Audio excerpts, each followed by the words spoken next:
მოგესალმებით მეგობრებო, დღეს მე გასწავლით როგორ უნდა გავააქტიუროთ Office და Windows-ი სამუდამოდ. ეს მართლა მუშაობს, ნაცდელი მაქვს და ეხლა ვეგაჩვენებთ როგორ.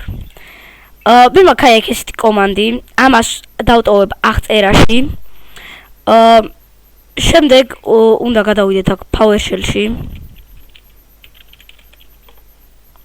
აი Windows PowerShell, ოღონდ ესე არა. გამორთავთ ამას, გამოვიდეთ. Всё. PowerShell-ში შევალთ ადმინისტრატორის უფლებით.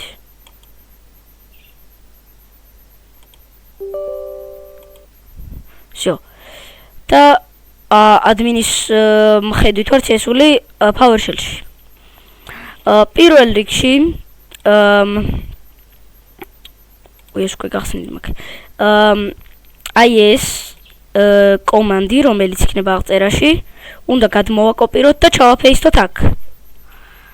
ამას გავთიშო, აღარ გვინდა. და შემდეგ Enter-ს დავაწვევით.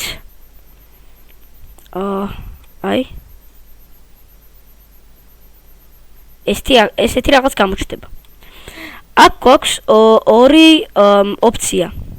ნუ აქ ბევრი რაღაც არის, მაგრამ ესენი არ არის პერმანენტი,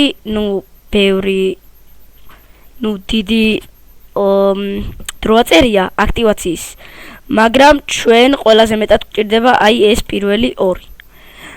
ჩვენ თუ გვინდა Windows-ის გააქტიურება, წერთ ერთიანს, თუ გვინდა Office-ის გააქტიურება, წერთ ორიანს. ერთიანს როცა დავაწვევით, აი აქ Activate Windows რო ეწერება, გაქრება. და Office-ში ბევრს მოგვსულიათ ალბათ,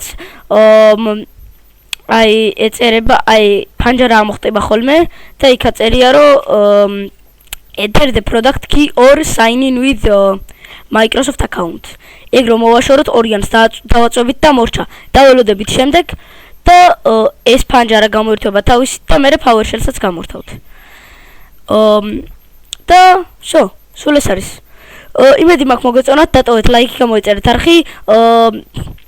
მე კი გემშვიდობებით, ნახვამდის.